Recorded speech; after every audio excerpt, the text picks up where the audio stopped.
بسم اللہ الرحمن الرحیم۔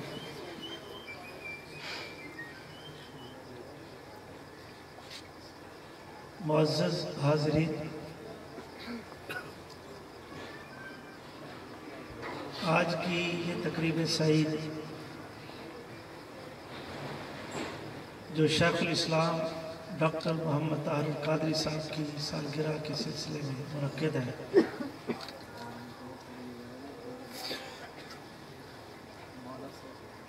جس میں اس سے پہلے محترم اشتیاق علی مغل صاحب نے گفتگو کی، اور پھر اس سے پہلے محترم پیر علامہ محمد اشفاق چشتی صاحب نے، اور چشتی صاحب فروری کا ذکر کر رہے تھے کہ جب بھی فروری کا مہینہ آتا ہے تو سالگرہ کا کے پروگرام شروع ہو جاتے ہیں۔ بھئی بات یہ ہے، یہ مہینہ ہی ایسا ہے، کہتے ہیں فروری کیسے بھول جاؤں تجھے کہ تو میرے یار کا مہینہ ہے، سبحان اللہ، کہ تو میرے یار کا مہینہ ہے۔ تو یہ تقریب سعید جس میں محترم سعید بھٹی صاحب جو پاکستان عوامی تحریک کے رہنما ہیں، ڈپٹی جنرل سیکرٹری ہیں، وہ تشریف فرما ہے۔ محترم رانا محمد اصغر صاحب صدر تحریک منہاج القرآن پی پی 144 وہ تشریف فرما ہے، اور محترم میاں شکیل صاحب صدر پاکستان عوامی تحریک پی پی 144 وہ بھی تشریف فرما ہے۔ اور آپ کے جو پسندیدہ مقرر ہیں، ابھی ان کی باری بھی ہے، محترم علامہ احسن اویس صاحب، وہ بھی آپ سے مخاطب ہوں گے، اور ہمارے نہایت سینئر ساتھی محترم محمد اقبال مغل صاحب، وہ بھی جلوہ گر ہیں۔ تو میرے ساتھیوں،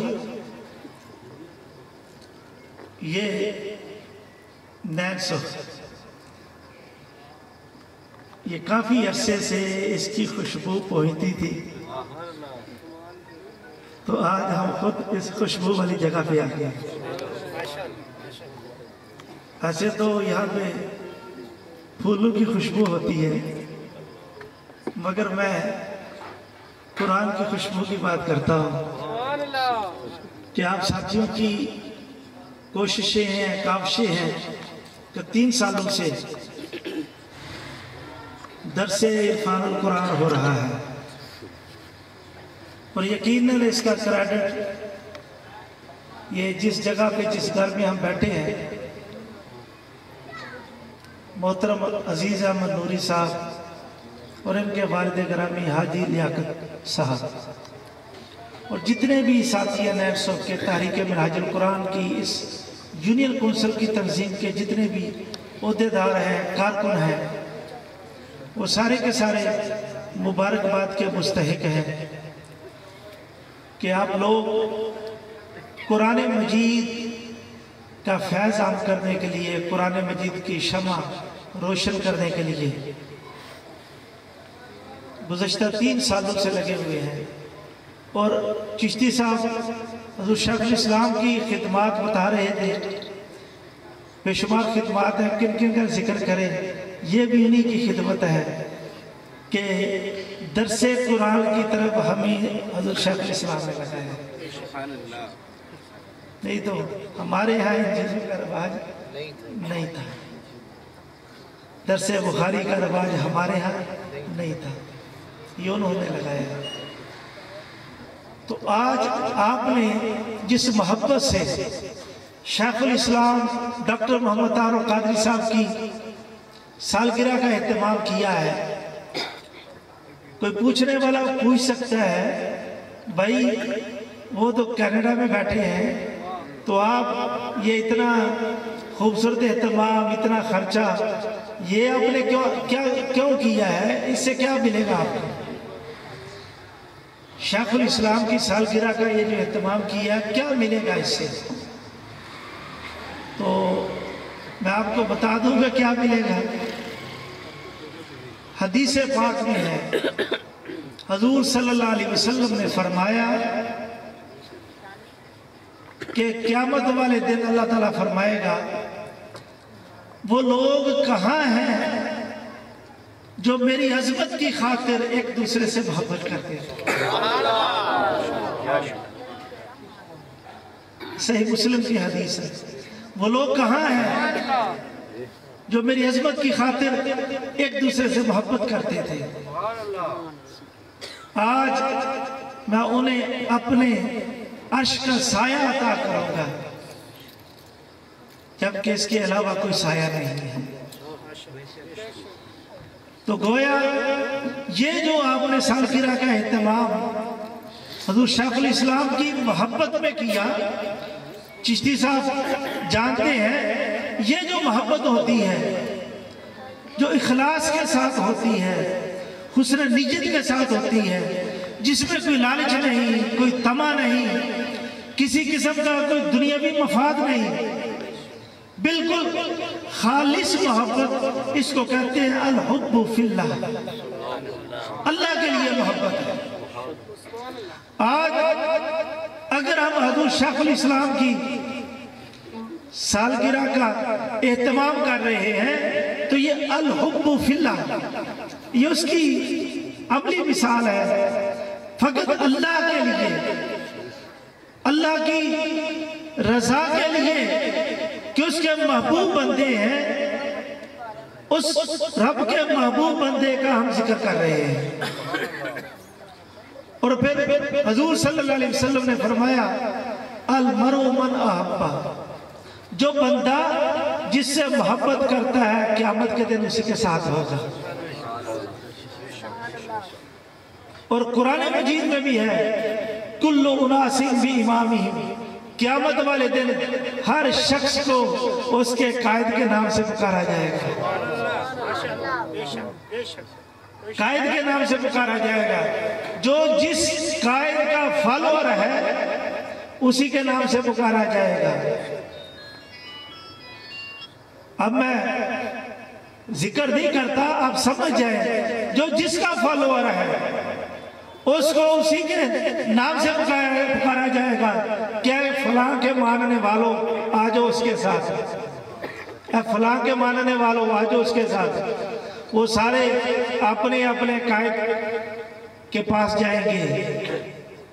اور ظاہر ہے جہاں قائد ہوگا وہ بھی وہیں ہوں گے، اور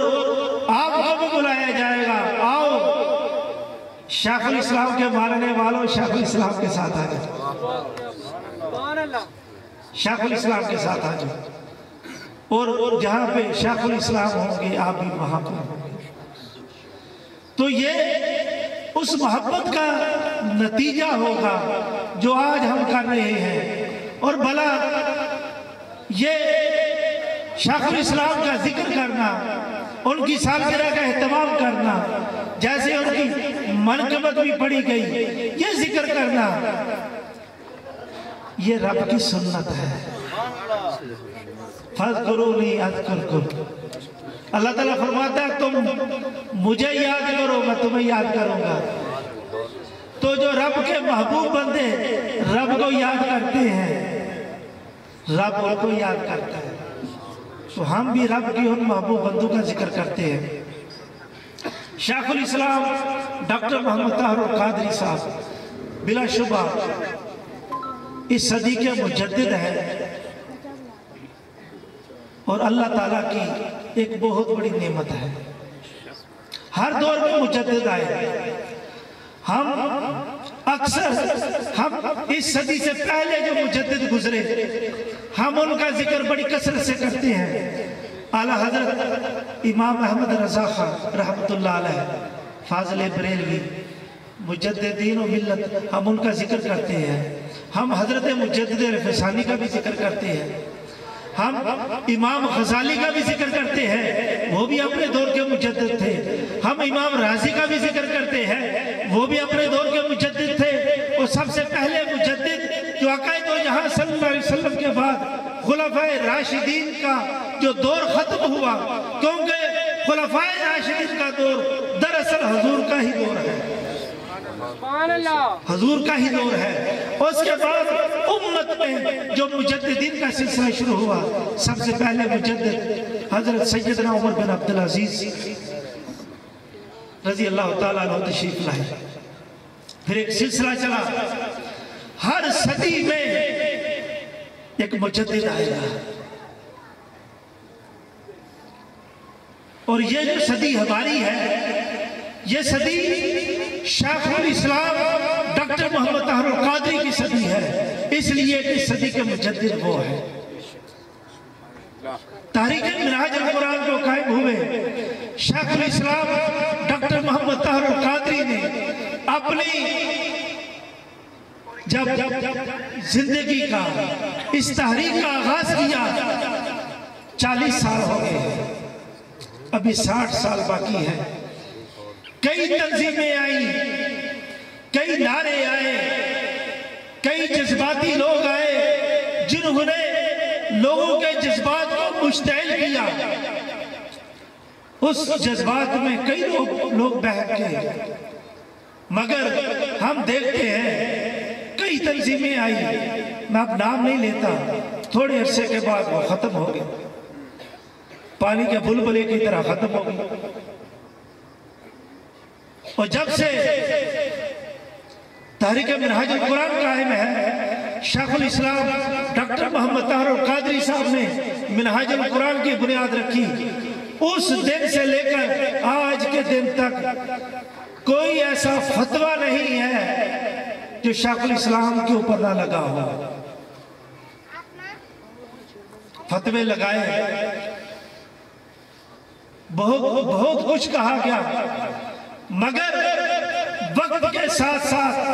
فتوے لگانے والے مٹ گئے، مگر جو حضور کا عاشق صادق ہے وہ نہیں مٹا۔ اس کا ذکر، اس کی تحریک، اس کا کام ایک ملک سے دوسرے ملک، دوسرے سے تیسرے ملک، تیسرے سے چوتھے ملک، ایک بر اعظم سے دوسرے بر اعظم، دوسرے بر اعظم سے تیسرے بر اعظم، اس کا کام آگے بڑھتا گیا۔ فتوے لگانے والے ایک شہر سے اٹھے، اسی شہر میں مر کے ختم ہو گئے، مگر شیخ الاسلام ایک ملک سے اٹھے، دنیا کے 100 ملکوں میں ان کے جھنڈے لہرا رہے ہیں۔ منہاج القرآن کے مراکز قائم ہیں، سینٹرز قائم ہیں۔ شیخ الاسلام صرف لوگوں کو مذہب کی بات نہیں بتاتے، بلکہ وہ دین کی بات کرتے ہیں، جز کی بات نہیں کرتے، کل کی بات کرتے ہیں۔ جب ہم مذہب کی بات کرتے ہیں اس میں عبادات آ جاتی ہے، جب ہم دین کی بات کرتے ہیں اس میں عبادات بھی آ جاتی ہے، اس میں معاملات بھی آ جاتے ہیں، اس میں حقوق بھی آ جاتے ہیں، اس میں فرائض بھی آ جاتے ہیں۔ جب آپ دین کی بات کرتے ہیں پھر لوگوں کی حاجتوں کو پورا کرنا، اس میں یہ بھی آ جاتا ہے، لوگوں کی مشکلات کو دور کرنا، اس میں یہ بھی آ جاتا ہے، لوگوں کی پریشانیوں کو دور کرنا، اس کا کوئی حل نکالنا، اس میں یہ بھی آ جاتا ہے۔ اور یہ جو مشن ہے، یہ مشن پیغمبرانہ مشن ہے۔ نبی آئے، نبیوں نے آ کے دو کام کیے، دو کام، ایک لوگوں کا عمل ٹھیک کیا،